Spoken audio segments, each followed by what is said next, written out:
The government is ours. We pay for it, so it needs to work for us. And right now it doesn't, and I mean it really doesn't.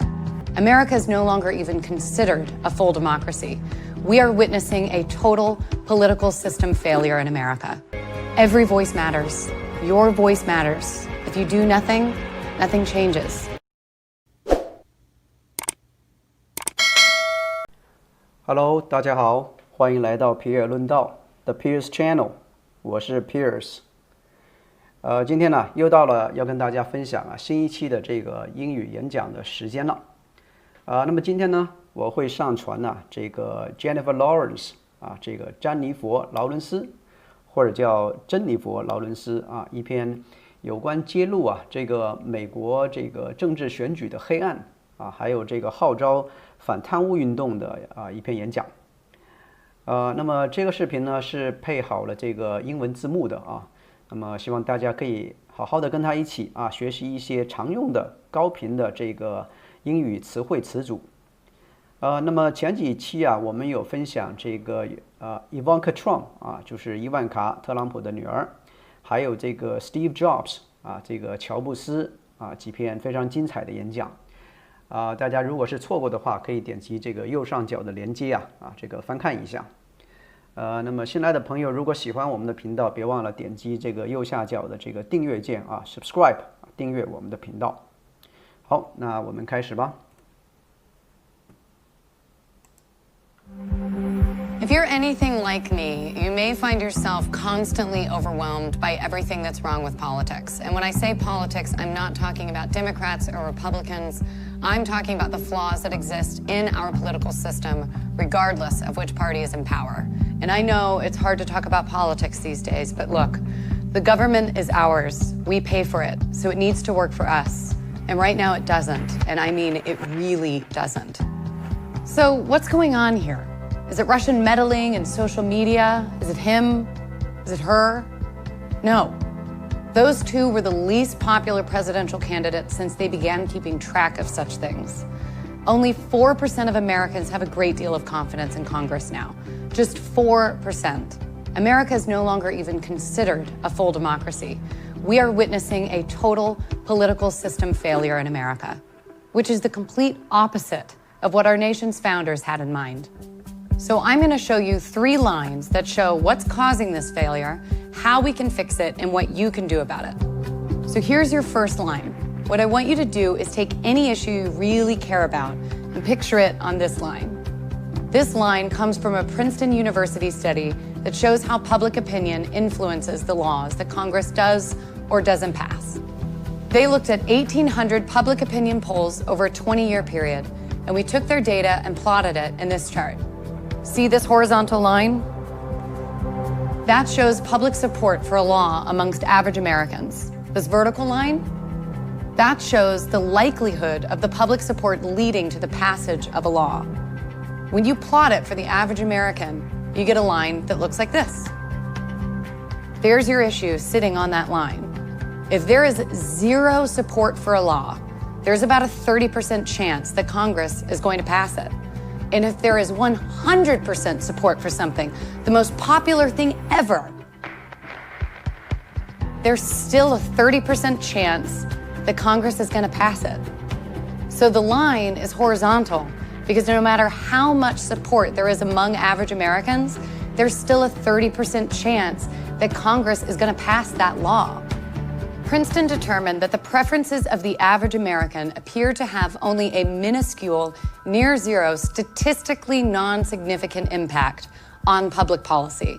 How in the hell does that happen? Consider this. Politicians are spending up to 70% of their time raising funds for re-election after they get into office. Why?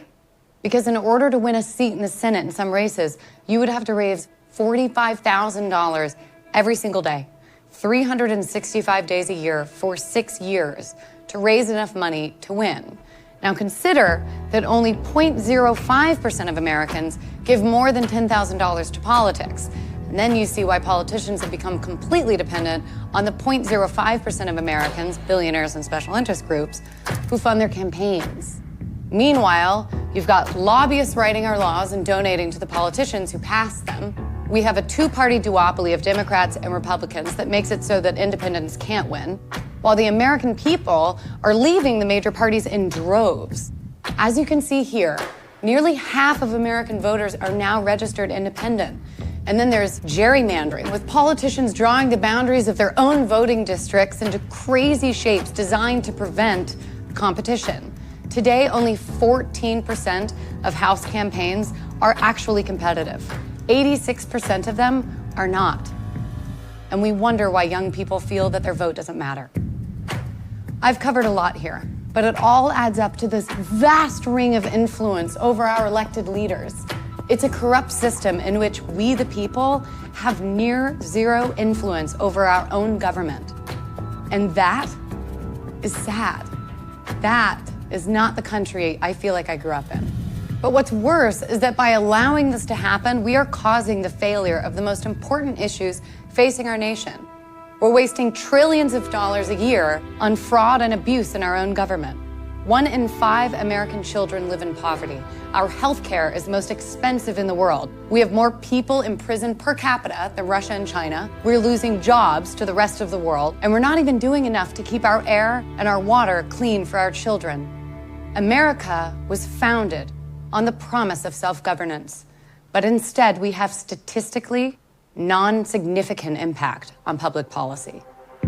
So first of all, the U.S. Constitution gives states sole control over how elections are run, even federal elections. So when we fix gerrymandering or election laws, that fixes a federal election in each state. That means that by going state by state, we have an immediate impact on how we elect Congress and how we hold them accountable. But there's more, and that brings us to our second line. This line is from a Bloomberg News study. It finds that throughout American history, passing state laws leads to federal victory. Let me show you what I mean. This chart shows the number of states over time that pass laws giving women the right to vote. When it hits the right side of the chart, that's the federal victory. Okay, now I want you to watch the blue line. We're going to do this again with interracial marriage. There were a few states in the Northeast that made it legal decades ago, and centuries go by, and we hit this blue line where all of a sudden there's a rush of activity, which leads pretty quickly to federal passage. So here we are again with same-sex marriage. One state, Massachusetts, for many years. A couple decades later, we hit that blue line, a jump in state activity and federal passage. This isn't about these issues. This is about a winning political strategy. The crucial finding in the Bloomberg study is that a key event, often a court decision or a grassroots campaign reaching maturity, triggers a rush of state activity that ultimately leads to a change in federal law. So fixing this problem is possible, but how do we create our trigger moment for this issue? Well, the grassroots campaign from the study, that's Represent Us. We're bringing conservatives and progressives together to pass anti-corruption laws all across America, using 3 strategic innovations: right-left coalitions, calling out corruption, and building a movement, a big movement. And I'm gonna break them down for you. Can I do this part? No. First, right-left. This is how people self-identify in America. This isn't party identification. This is how you feel politically. And as you can see, it's 25% liberal, 36% conservative, and 34% moderate. But for the past 40 years on the reforms I've outlined, it's liberals speaking to liberals using liberal language with liberal messengers, liberal. I just had to say that one more time. And you're just not gonna change the political power structure of America with 25% of the people. Fixing corruption requires that we enlist all Americans, liberal, conservatives, and moderates who, as we've shown, overwhelmingly support reform. Number 2, corruption. When we talk about money in politics, gerrymandering, democracy, campaign finance reform, most people just tune out, but people are fired up about corruption. And number 3, we must build a movement, a big movement comprised of all kinds of people from all across America fighting to pass anti-corruption laws, and then make sure they are implemented and protected. So again, liberals and conservatives working together, corruption, and build a movement. This is the foundation of Represent Us. We believe the government should work for every American, not just a handful of billionaires and special interests. But it's not just an idea. In a few years, we've already racked up 85 wins all across the country. And if we can get those 85 wins to 850 wins, we can fix our corrupt political system, save America, and get to work on fixing everything else that's broken in our country. This is how we build this movement big enough to trigger that rush of state activity that leads to a change in federal law. And that brings us to our last line. Right now, this is you. And right now, these are all of the ways that you can help us go state by state, city by city, to fix the corruption in American politics.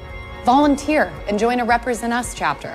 Or, if that's not your thing, join the Commonwealth to make a monthly donation in support of someone who does volunteer. 100% of your money goes straight to passing these laws, not to overhead or our expenses. Every voice matters. Your voice matters. If you do nothing, nothing changes. 好的，谢谢大家的收看。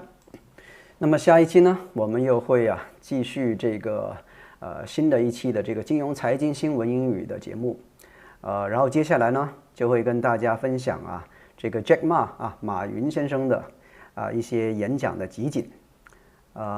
如果还没有订阅的朋友希望你们可以订阅 subscribe 我们的频道，然后呢开启这个下一期节目提醒的这个小铃铛这样就不会错过我们的节目了。好的，再次谢谢大家的收看，再见。